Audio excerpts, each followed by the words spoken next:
ಇವತ್ತು ಈ ದೇಶದ ಕಾನೂನಿಗೆ ಇವತ್ತು ದೇಶದ ಯಾವುದೇ ಉನ್ನತ ಹುದ್ದೆಯಲ್ಲಿರ್ತಕ್ಕಂಥವ್ರು ಕಾನೂನನ್ನು ಗೌರವಿಸಬೇಕಾಗುತ್ತೆ, ಕಾನೂನನ್ನು ಪಾಲನೆ ಮಾಡಬೇಕಾಗುತ್ತೆ.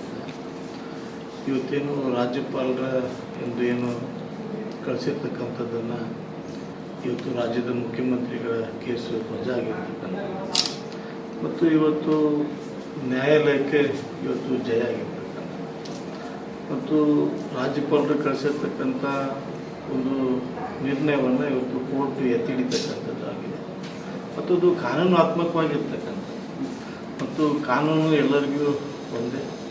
ಈ ದೇಶದ ಕಾನೂನಿಗೆ ಎಲ್ಲರೂ ಕೂಡ ನಾವು ತಲೆ ಬಾಗಬೇಕಾಗುತ್ತೆ. ಇವತ್ತು ಅದೇ ರೀತಿ ಕೂಡ ರಾಜ್ಯದ ಮುಖ್ಯಮಂತ್ರಿಗಳು ಕೂಡ ಈ ಕಾನೂನನ್ನು ಅವರು ಗೌರವಿಸಬೇಕನ್ನುವಂಥ ವಿನಂತಿ ಮಾಡಿ. ಸರ್, ಈ ರಾಜೀನಾಮೆಗೆ ಒತ್ತಾಯಿಸಿಕೊಂತೂ ಬಂದಿತ್ತು ಬಿಜೆಪಿ ನಾಯಕರು ಪಾದಯಾತ್ರೆ ಮಾಡಿದ್ರು. ಈಗ ರಾಜ್ಯಪಾಲರ ನಡೆಯನ್ನು ಎತ್ತಿಡೋದ್ರಿಂದ ಬಿಜೆಪಿ ಮುಂದಿನ ನಡೆ ಯಾವ ರೀತಿ ಆಗಿರುತ್ತೆ? ಯಾಕಂತಂದ್ರೆ ರಾಜೀನಾಮೆಗೆ ಒತ್ತಾಯ ಮಾಡ್ತಾ ಇದ್ವಿ ನೋಡಿ, ನಾವು ಮೂಢ ಹಗರಣವನ್ನು ವಿರುದ್ಧ ನಾವು ಪಾದಯಾತ್ರೆ ಮಾಡಿದ್ದೇವೆ. ಇವತ್ತು ವಾಲ್ಮೀಕಿ ಹಗರಣ ಇಟ್ಕೊಂಡು ನಾವು ಹೋರಾಟ ಮಾಡಿದ್ದೇವೆ. ಇವತ್ತು ಎರಡೂ ಹೋರಾಟಕ್ಕೂ ಇವತ್ತು ನ್ಯಾಯಾಲಯಕ್ಕೆ ಬಹಳ ಕಾನೂನನ್ನು ಅಧ್ಯಯನ ಮಾಡಿ ಇವತ್ತು ಕಾನೂನಿನ ವ್ಯಾಪ್ತಿಯಲ್ಲಿ ಬರ್ತಕ್ಕಂಥ ಕೇಸ್ಗಳಿಗೆ ಇವತ್ತು ನ್ಯಾಯಾಂಗ ಎತ್ತಿಡಿತಕ್ಕಂಥದ್ದಾಗಿದೆ. ಇವತ್ತು ನೋಡ್ರಿ, ವಾಲ್ಮೀಕಿ ಹಗರಣದಲ್ಲಿ ಈಗಾಗಲೇ ಮಂತ್ರಿಗಳು ಜೈಲಲ್ಲಿದ್ದಾರೆ ಮತ್ತು ಇವತ್ತು ಅದೇ ರೀತಿ ರಾಜ್ಯದ ಮುಖ್ಯಮಂತ್ರಿಗಳು ಮೂಢ ಹಗರಣದಲ್ಲಿ ಏನು ಗವರ್ನರ್ ಏನು ಕಳಿಸಿದ್ರು ಅದು ಕೂಡ ಇವತ್ತು ಎತ್ತಿಡಿತಕ್ಕಂಥದ್ದಾಗಿದ್ದು ಅದು ನ್ಯಾಯಾಂಗಕ್ಕೆ ಇವತ್ತು ಜಯ ಆಗಿರ್ತಕ್ಕಂಥ ಮತ್ತು ಅದರ ಪರಿಣಾಮವಾಗಿ ಇವತ್ತು ದೇಶದ ಪ್ರಧಾನಮಂತ್ರಿ ಇರ್ಬೋದು, ದೇಶದ ಯಾವುದೇ ಉನ್ನತ ಹುದ್ದೆಯಲ್ಲಿ ಇರ್ತಕ್ಕಂಥವರು ಕಾನೂನನ್ನು ಪಾಲನೆ ಮಾಡ್ತಕ್ಕಂಥದ್ದು ಒಂದು ರಾಜಕೀಯ ಧರ್ಮ ಕೂಡ ಆಗುತ್ತೆ. ಅದಕ್ಕೆ ತಲೆಬಾಗಬೇಕನ್ನುವಂಥ ವಿನಂತಿ ಮಾಡ್ತೀವಿ. ರಾಜೀನಾಮೆ ಒತ್ತಾಯಿಸ್ತಿರ್ತಾರೆ ಇವತ್ತು ಅದು ಮುಂದಿನ ಪ್ರೊಸೆಸ್ಸಲ್ಲಿ ಯಾಕಂದ್ರೆ ಅವ್ರದಿಗೆ ಕೇಸು ಏನು ವಜಾ ಆದಮೇಲೆ ಇವತ್ತು ಅದಕ್ಕೆ ಅನೇಕ ಕಾನೂನಿನ ತಜ್ಞರ ಸಲಹೆ ಪಡೆದುಕೊಂಡು ಅವರು ಒಂದು ನಿರ್ಣಯವನ್ನು ತೆಗೆದುಕೊಳ್ತಾರೆ. ಸರ್, ತಮ್ಮ ರಾಜ್ಯಾಧ್ಯಕ್ಷರು ಈ ಪ್ರಮುಖವಾಗಿ ರಾಜೀನಾಮೆ ನೀಡಬೇಕೆಂಬ ಒತ್ತಾಯ ಮಾಡ್ತಿದ್ದಾರೆ. ಬಿಜೆಪಿ ಒಕ್ಕಲೂರಿನ ಹೊತ್ತು ಒತ್ತಾಯ ಆಗಿದೆ. ಇದು ಯಾರೇ ಆದರೂ ಕೂಡ ಕೊಡಲೇಬೇಕಾಗುತ್ತೆ. ಯಾಕಂದ್ರೆ ಈಗ ನ್ಯಾಯಾಲಯ ಒಂದು ಎತ್ತಿಡಿದಾಗ, ನ್ಯಾಯಾಲಯ ಒಂದು ತೀರ್ಪನ್ನು ಕೊಟ್ಟಾಗ ಅದಕ್ಕೆ ರಾಜ್ಯದ ಮುಖ್ಯಮಂತ್ರಿಗಳು ತಲೆ ಬಾಗಬೇಕು. ಅದಕ್ಕೆ ಹಠ ಹಿಡ್ಕೊಂಡು ಕೊಂಡಿರಬಾರ್ದು.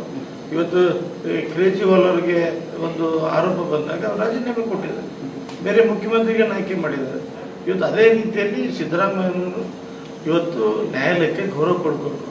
ತಕ್ಷಣವೇ ಅವ್ರು ರಾಜೀನಾಮೆ ಕೊಟ್ಟು ಮುಂದೆ ಅವರು ಆರೋಪ ಇವತ್ತು ಇಲ್ಲ ಅನ್ನುವಂಥದ್ದು ತೀರ್ಮಾನ ಆದಮೇಲೆ ಮತ್ತೆ ಅವ್ರು ರಾಜ್ಯದ ಮುಖ್ಯಮಂತ್ರಿ ಆಗಿ. ಸರ್, ಕೋನರೆಡ್ಡಿ ಇವತ್ತು ನಾವು ರಾಜೀನಾಮೆ ಕೊಡೋ ಪ್ರಶ್ನೆ ಇಲ್ಲ, ನಾವು ಕೂಡ ಕಾನೂನು ಹೋರಾಟ ಮಾಡ್ತೀವಿ. ನಾನು ಯಾರ ಬಗ್ಗೆ ವೈಯಕ್ತಿಕವಾಗಿ ಮಾತನಾಡಲ್ಲ. ಕಾನೂನಿಗೆ ತಲೆಬಾಗಬೇಕು. ಯಾರು ವೈಯಕ್ತಿಕ ಅಭಿಪ್ರಾಯ ಇರ್ಬೋದು, ಅದೊಬ್ಬ ವ್ಯಕ್ತಿ ಏನೋ ಹೇಳ್ತಾರೆ ಬಂದಲ್ಲ. ಕಾನೂನು ಏನು ಹೇಳುತ್ತೋ ಅದನ್ನು ಪಾಲನೆ ಮಾಡ್ತಕ್ಕಂಥದ್ದು ಈ ದೇಶದ ಒಂದು ಸಂವಿಧಾನ ಮತ್ತು ಪ್ರಜಾಪ್ರಭುತ್ವ ಇವತ್ತು ಉಳಿಬೇಕಾದ್ರೆ ಇವತ್ತು ಅವರು ನ್ಯಾಯಾಲಯಕ್ಕೆ ಅವರು ಮನ್ನಣೆ ಕೊಡಬೇಕು. ಈ ಹಿಂದೆ ಯಡಿಯೂರಪ್ಪನವರ ಮೇಲೆ ಗಂಭೀರ ಆರೋಪ ಕೇಳಿ ಬಂದಾಗ ಇದೇ ಸಿದ್ದರಾಮಯ್ಯನವರು ರಾಜೀನಾಮೆಗೆ ಒತ್ತಾಯ ಮಾಡಿದರು ಮತ್ತು ರಾಜೀನಾಮೆ ಕೊಟ್ಟರಲ್ಲ ಅವರು. ಆದರೆ ಈಗ ಸಿ ಎಂ ಅವ್ರ ಮೇಲೆ ಗಂಭೀರ ಆರೋಪ ಬಂದಿದೆ. ಈಗ ಅವ್ರು ಕೊಡಬೇಕು, ಅದ್ರಾಗೇನು ಪ್ರಶ್ನೆ ಇಲ್ಲ. ಕೊಡಲಿಲ್ಲ ಅಂದ್ರೆ ಸರ್, ಕೊಡಲಿಲ್ಲ ಅಂತಂದರೆ ಅದಕ್ಕೆ ಆ ಪಾರ್ಟಿ ಮತ್ತು ಜನ ಅದಕ್ಕೆ ಗೌರವ ಕೊಡುವುದಿಲ್ಲ. ಯಾಕಂದರೆ ನ್ಯಾಯಾಲಯದಲ್ಲಿ ಇವತ್ತೊಂದು ತೀರ್ಮಾನ ಆದಾಗ ಇವತ್ತು ಜನ ಅಭಿಪ್ರಾಯವನ್ನು ಕೂಡ ಅವರು ಪಡೆದಾಗ ಗೊತ್ತಾಗುತ್ತೆ. ಈ ರೀತಿ ಕಾನೂನಿನ ಈ ಸಮಸ್ಯೆ ಬಂದಾಗ, ಈ ರೀತಿ ಬಂದಾಗ ಇವತ್ತು ಅನೇಕ ರಾಜ್ಯದ ಮುಖ್ಯಮಂತ್ರಿಗಳು ಆರೋಪ ಬಂದ ತಕ್ಷಣ ರಾಜೀನಾಮೆ ಕೊಟ್ಟು ಇವತ್ತು ಸಮಾಜದಲ್ಲಿ ಒಳ್ಳೆಯ ಕೆಲಸ ಮಾಡಿರ್ತಕ್ಕಂಥ ಅನೇಕ ಮುಖ್ಯಮಂತ್ರಿಗಳಿದ್ದಾರೆ. ಇವತ್ತು ರಾಮಕೃಷ್ಣ ಹೆಗಡೆ ಅವರಿಂದ ಹಿಡ್ಕೊಂಡು ಬಂಗಾರಪ್ಪನವ್ರ ಕಾಲದಲ್ಲಿ ಇರ್ತಕ್ಕಂಥದ್ದು ಅನೇಕ ಹಗರಣಗಳು ಬಂದಾಗ ರಾಜೀನಾಮೆ ಕೊಟ್ಟಿದ್ದಾರೆ. ಇವತ್ತು ಕುರ್ಚಿಗೆ ಅಂಟ್ಕೊಂಡು ಕೂರ್ತುವಂಥ ಕೆಲಸ ಯಾರೂ ಮಾಡ್ಕೊಳ್ತಾರೆ. ಇತ್ತಿತ್ತಲಾಗೆ ಸಿದ್ದರಾಮಯ್ಯನವರು ಕುರ್ಚಿಗೆ ಅಂಟುಕೊಂಡು ಕೂಡುವಂಥ ಪ್ರಯತ್ನ ಜಾಸ್ತಿ ಹೆಚ್ಚಾಗಿದೆ ಅಂತ ಅನಿಸ್ತಿದೆ. ಅಲ್ಲ, ಇವತ್ತಿನ ಅವರು ನೀವು ನೋಡಿದ ಮೇಲೆ ನಾಳೆ ಗೊತ್ತಾಗುತ್ತೆ ಅವರು ಮುಂದುವರಿತಾರೋ ಇಲ್ಲ ಅಂತ ನಾನು ಕಮಿಟ್ ಮಾಡ್ತೇನೆ. ರಾಜ್ಯಪಾಲರ ನಡೆಯನ್ನು ಸಾಕಷ್ಟು ಕಾಂಗ್ರೆಸ್ ನಾಯಕರು ಟೀಕ್ ಮಾಡ್ತಿದ್ದಾರೆ. ಈ ಹಿಂದೆ ಭಾರದ್ವಾಜ್ ಅವರಿದ್ದಾಗ ಅವರೇ ಒಂದು ಯಡಿಯೂರಪ್ಪನವ್ರ ಪ್ರಕರಣದೊಳಗೆ ರಾಜ್ಯಪಾಲರು ಒಳ್ಳೆಯ ನಿರ್ಧಾರ ಅಂತ ಹೇಳ್ತಿದ್ರು. ಈಗ ರಾಜ್ಯಪಾಲರನ್ನ ಟೀಕಿಸುವ ಪ್ರಕ್ರಿಯೆ ಹೆಚ್ಚಾಗಿ ನಡೀತಿದೆ. ಈ ದೇಶದ ಗವರ್ನರ್ಗೆ, ರಾಷ್ಟ್ರಪತಿಯವರಿಗೆ ತಮ್ಮದೇ ಆಗಿರ್ತಕ್ಕಂಥ ಒಂದು ಮಾನ್ಯತೆ ಇರುತ್ತೆ. ಯಾಕಂದ್ರೆ ಅಲ್ಲಿ ಕಾನೂನ ಉಲ್ಲಂಘನೆ ಆಗಿದೆ ಅಂತ ಅಂದಮೇಲೆ ರಾಜ್ಯಪಾಲರು ಎಂಟ್ರಿ ಆಗಿದೆ. ಇವತ್ತು ಕಾನೂನು ಉಲ್ಲಂಘನೆ ಆಗದೆ ಹೋಗಿದ್ರಪ್ಪ ಅಂದ್ರೆ ಇವತ್ತು ನ್ಯಾಯಾಲಯ ಈ ರೀತಿ ತೀರ್ಮಾನ ಕೊಡ್ತಿರ್ಲಿಲ್ಲ. ಇವತ್ತು ನ್ಯಾಯಾಲಯ ತೀರ್ಮಾನ ಕೊಟ್ಟಿದೆ, ಇದಕ್ಕೆ ಹಠ ಹಿಡಿಬಾರ್ದು, ತಕ್ಷಣವೇ ರಾಜೀನಾಮೆ ಕೊಡಬೇಕು ಅನ್ನುವಂಥ ಒತ್ತಾಯ ಮಾಡ್ತೀವಿ.